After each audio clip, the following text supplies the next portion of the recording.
Assalamualaikum. Akkam jirtu ilmaan Oromoo marti keessanuu nagaa keessanii ani nagaa koo galata Rabbii.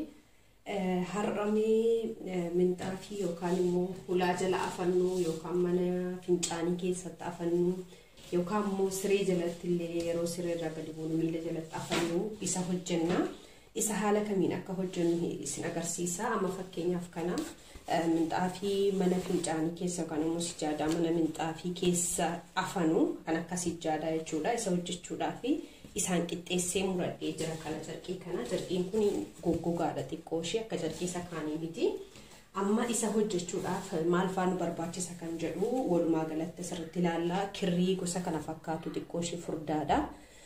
Isa nu barbaachisa gosoota barbaadan isin gosa lama yookaan gosa sadii waliin hojjechuu hin dandeessanii. Isa hojjechuudhaaf tokkoffaa carqii isaatii akkasitti muradhee qopheeffadhee jira. Sanarraan immoo kun kan elektirikiitti sakka'anii waa ittiin laxxafanudha. Yookaan immoo akka maastishii bishaan fakkaatu ittiin waa qabsiisanudha. Immoo asirratti uleedha kuni ulee roga afreedha. Isa qopheeffadheen jira. Kirricha isarratti xamaxamnee kaaneeti kan asirra keenyee kaanee minxaafichatti hojjennu. Ammas immoo kabiraa milaacii yookaan immoo maqasii waan akkasii qopheeffadhee jira. Mee minxaafii maal fakkaatu akka hojjedhu walumaan laallaa jechuudha. Duraan dursa kirrii gosa kana amma fakkeenyaaf fuulduratti godhachuu barbaadee jiraani. Kirrii kana haala kanaan wal qabsiisee marmaraa jechuudha asirratti. Akkanatti marmaree ka'ee maastishii sanaa fi carqii kana haala kamiin akka wal qaqqabsiisu mee walumaa gala waliin laallaa jechuudha. Hayyee na hordofaa akkuma kanatti marmaree ka'ee hanga dhuma sa'asiittan marmaraa sana booddee maastishii sanaaf carqichallee akkamitti akka wal qaqqabsiisu walumaan laallaa jechuudha. Lan marmaree fixee jedhee haala kamiin akka hojjetamu na hordofaa.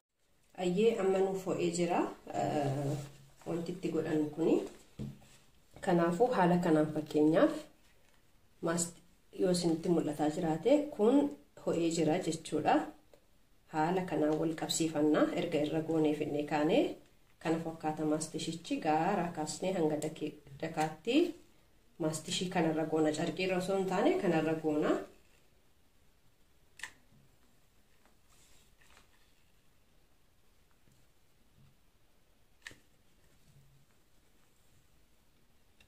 Mul'ata jedhee yaada.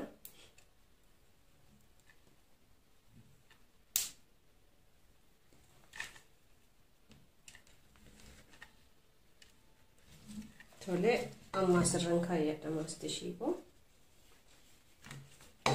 Asirra godhee ka'ee carqicha kun argitanii yoo mul'ata ta'e akkanatti wal qabsiisna jechuudha.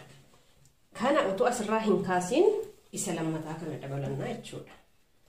Maaliifi erga murree kaane yookaan biraa itti goona ta'e kalarii biraa kan itti goonu ta'e wantichi nufi kirriin inni achirraa murame sun bakka waan qabatuuf nu jalaa wanti tazaabba'uu danda'a bakkisaa. Kanaafuu otoo isa sana achirraa hin kaasin otoo sana hin muriin kan biraallee asirratti muka lamaadha kan hin qopheeffadhe. Yoo qabaattan 3-4 illee bakka tokkotti godhachuu ni dandeessanii.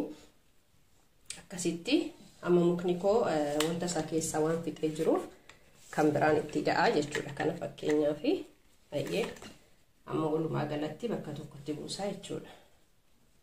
Yoo keessaa dhumee kan qilleensi illee itti galu ta'e wantichi sirriitti nuuf qabachuu waan hin dandeenyeef si'annee kaaneeti kan bakka isaa buusuu qabnu. Baay'ee kanallee xumuree jira amma.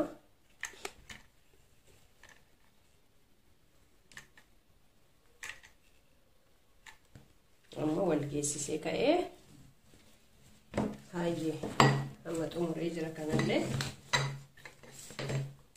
akkanatti wal duraa duuba ta'a jechuudha. Tole anamma wantaadha kan hin qopheeffadhee jiru. Milaaciidha.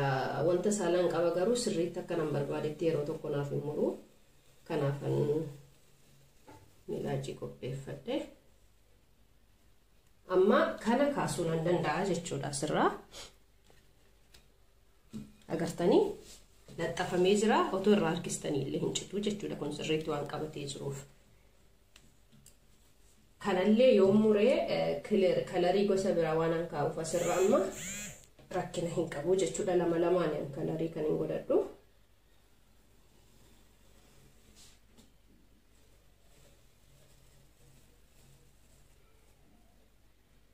Hayyee.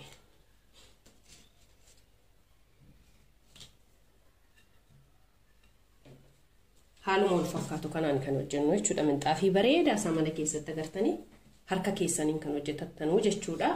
Hayyee kalarii gosa biraati amma fakkeenyaaf kanaan asirra godhu haaluma kanaan xumureetan isin agarsiisaa ala dhumee jedhee yookaan immoo ala dhumuurra ka'ee jarreen kana kan itti fayyadamu kalarii jechuudha. Kirroota jechuudha. Hayyee kanallee haaluma wal fakkaatuun ammas qabsiifna. Kun kalarii biraati jechuudha. Samaayawi maal jedhanii halluu bifa samaayii natti fakkaata. Haaluma kanaan kunis lama lama ergan qopheeffadhee ka'ee akkasitti qabsiisee ka'ee mee haala waliin makanneen akkamitti qabsiisuu akka danda'u qora.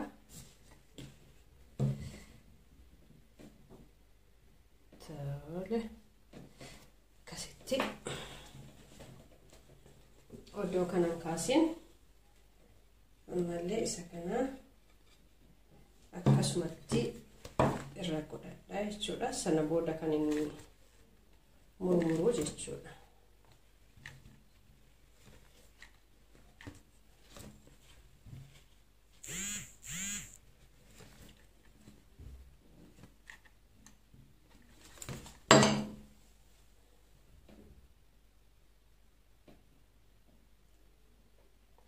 Walqixa ta'uu qaba akka kalariin isaa bareedu yeroo murree kaane jechuudha. Tole ammas akkuma silatti of eeggannoodhaan muraa jechuudha.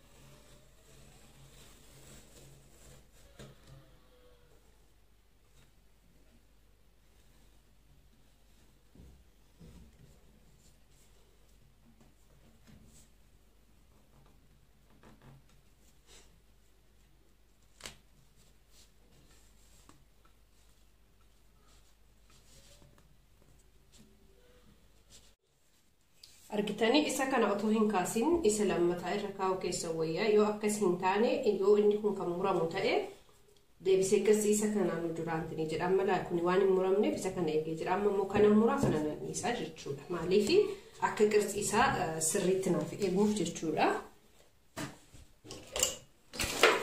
Ayyee murree kaanee meelaallaa qirtsiin isaa sirriitti akka inni tartiiba isaa eeggatee dhaabbatu waan isa godhuuf jechuudha.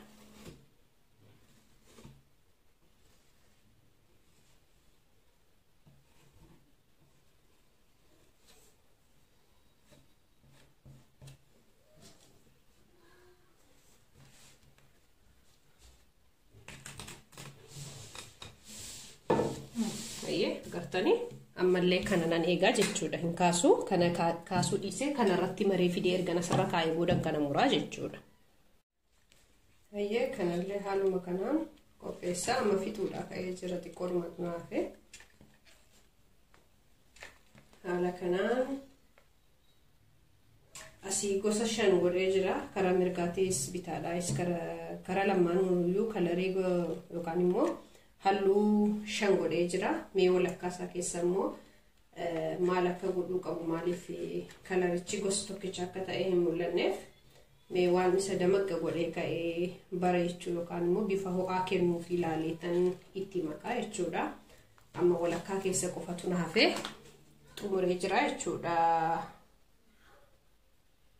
Gara lamaniinuu akkuma isiniin jedhee kana otoo hin muriini kan kana gochuu qabdanu maaliif yoo jenne yoo kanas kaastanii taatanii deebitanii irra keessanii fakkeenyaaf wal isin jalaadha hata kalariin isaa jechuudha yookaan immoo halluun isaa Kanaaf ammallee isa dura kaa'e kanan kaasa malee isa amma itti laxxafe kana miti kanan kaasu maaliif akka gosa tartiiba qabuun yookaan immoo akka wal keessa nu jalaa hin nahanneef jechuudha waa biraa ta'uu hin taane akkanatti kaasna jechuudha kun amma daggafee qabee jira kanaafuu ammallee isa kanatti immoo waa biraa makee halluun as keessa kaa'uu barbaadu ilaalitan asirra kaaya malee kana hin kaasu jechuudha gaafan kana asirratti immoo laxxafee jedhani isa kana kaasaa jechuudha tartiibaan akka nuuf dhufutti darajaansa hayyee inni kun isa dhumaatii jechuudha meeqa hin laallaa isa dhumaa haala kamiin akka murannu asirratti lamadha kan inni hafe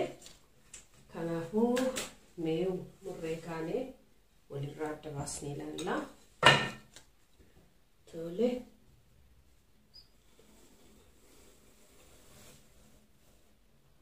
hayyee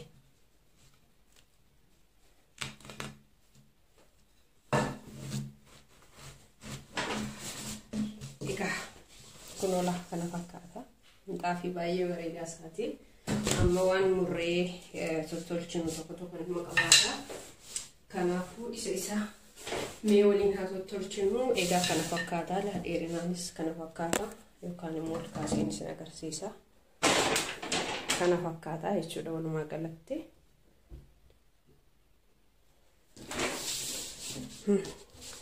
jallisaa kana kan inni fakkaatu irra keessisaa immoo kana fakkaata jechuudha caafiisaa burtukaanii yookaan immoo bifa burtukaanii kana fakkeesse sirraan illee kana fakkaata baay'ee dheeraadha jechuudha shinti beetii tokko yookaan immoo toileetii mana fincaanii tokkoof baay'ee bal'aasaa bareedaadha daarii isaa kana mureen tottolcha xiqqoo tokko argatee isa irra taa'an wajjin guutummaa guututti kun sirriidha jechuudha egaa yoo isinitti tolee na jajjabeessaa sabiskiraayibii maatii nuuf ta'aatii waan itti hirrate argattanillee astaayitii kennuu hin dandeessanii yookaan immoo kanatti irrate kanas sirriidha jechuu hin dandeessanii isiniin jedha amma hojii biraatiin walitti deebinutti nagaan naa turaan isiniin jedha nagayatti